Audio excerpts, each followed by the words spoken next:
नमस्ते, मेरा नाम है अभिनय आकाश और अब देखना शुरू कर चुके हैं प्रभा साक्षी का खास कार्यक्रम हिस्ट्री रिविज्ड। 9/11 ये सुनकर हमारे मन मस्तिष्क में 2 साल पुराने कैलेंडर पलटने लगते हैं और नज़र गोला बनाती है उस तारीख पर जिसने लगभग पूरी दुनिया का चाल चरित्र और चेहरा बदल कर रख दिया। वो तारीख थी 11 सितंबर 2001 की, जब अलकायदा के 4 आतंकियों ने विमानों को हाईजैक कर अमेरिका पर हमला कर दिया। न्यूयॉर्क का वर्ल्ड ट्रेड सेंटर इस हमले का एपिसेंटर था। हमले में इमारत के दोनों टावर्स धराशायी हो गए। मरने वालों की संख्या 3000 तक पहुंची। अमेरिका की धरती पर पहली बार इतना बड़ा हमला हुआ था। जाहिर है इस क्रिया की प्रतिक्रिया लाजमी थी।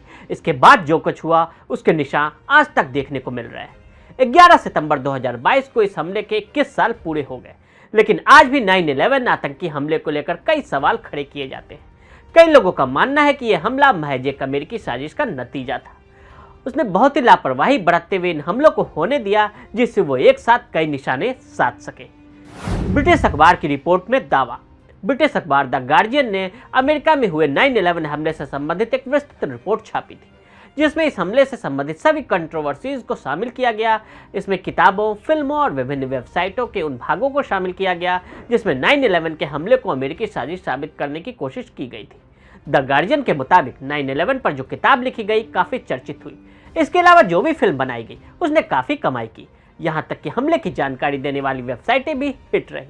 इन सभी की थ्योरी यही कहती है कि वर्ल्ड ट्रेड सेंटर और पेंटागन पर जो हुआ हमला अलकायदा की साजिश से कहीं ज़्यादा जटिल मसला है। क्या है इन दावों की वजह? अमेरिका की तरफ से इराक में जारी युद्ध और अफगानिस्तान पर हमले का बहाना ढूंढने के लिए ये साजिश रची गई और इस हमले का दोष अलकायदा के मत्थे मढ़ दिया गया। कहा जाता है कि इजरायली खुफिया एजेंसी को इस हमले की जानकारी थी और इसलिए इस हमले में एक भी यहूदी नहीं मारा गया। कहा जाता है इन टावरों से टकराने वाले प्लेन विस्फोटकों से भरे थे और उन्हें रिमोट कंट्रोल से नियंत्रित किया जा रहा था। पेंटागन की बिल्डिंग पर हुए हमले को लेकर दावा किया जाता है कि इस पर अमेरिकी एयरक्राफ्ट से नहीं बल्कि मिसाइल से हमला किया गया था। पेंटागन पर हमले के conservative TV commentator Barbara Olson की मौत हो गई। उन्होंने इस घटना से कुछ मिनट पहले ही अपने सॉलिसिटर जनरल पति को फोन किया था। कहा जाता है कि ओल्सन को गुपचुप तरीके से किडनैप कर लिया गया और फोन कॉल में सुनाई देने वाली आवाज नकली थी, जिसे टेक्नोलॉजी के जरिए तैयार किया गया था। बाद में बारबरा के मृत शरीर को समुद्र में फेंक दिया गया। पूर्व CIA एजेंट का खुलासा।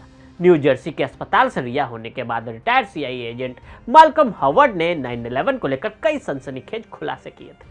उन्होंने कहा था कि 1997 से 2001 के बीच CIA के संचालन में उन्होंने काम किया। जिंदगी के आखिरी पड़ाव पर खड़े माल्कम ने कहा कि मेरे पास अब कुछ वक्त ही बाकी है। वो ये बताना चाहते थे कि वर्ल्ड ट्रेड सेंटर धमाके की साजिश में वो शामिल थे। इस वक्त CIA ऊपर से आने वाले आदेशों पर काम कर रहा था। हावर्ड ने कहा कि वर्ल्ड ट्रेड सेंटर का विध्वंस उनके जीवन का इकलौता अनोखा विध्वंस रहा।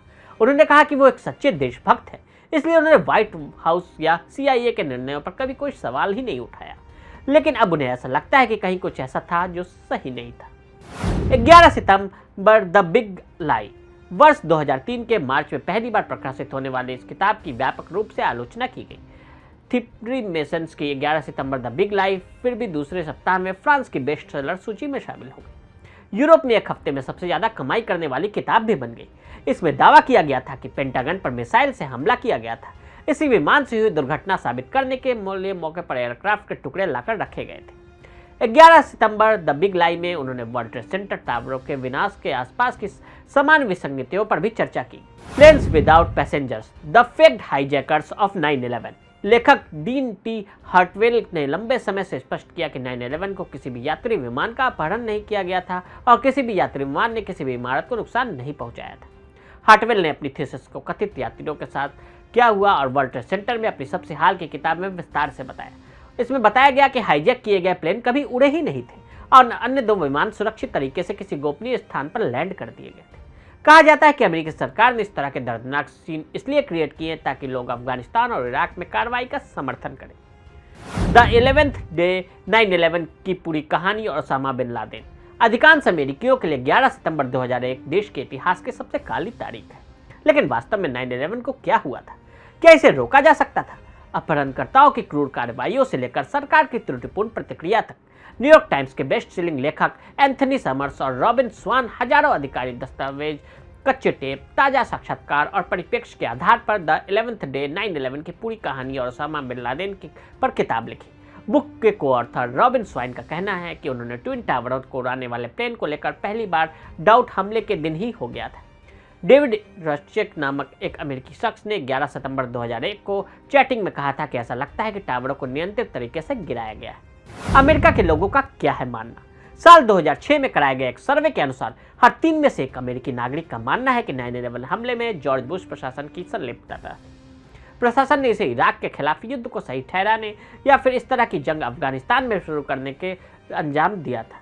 एक वक्त में इन कंट्रोवर्सीज ने इतना तूल पकड़ा था कि 2009 में अमेरिकी सरकार को एक डॉक्यूमेंट जारी कर इस पर सफाई भी देनी पड़ी थी। तो आज हमने आपको अमेरिका के 9/11 हमले से जुड़ी कुछ कॉन्स्पिरेसी थ्योरी के बारे में बताया। आज के लिए दे इजाजत। ऐसी रिपोर्ट्स को देखने के लिए प्रभा साक्षी के साथ लगातार बने रहें। वीडियो को देखने के लिए फेसबुक और ट्विटर पर फॉलो करें, यूट्यूब पर प्रभा साक्षी को सब्सक्राइब करें।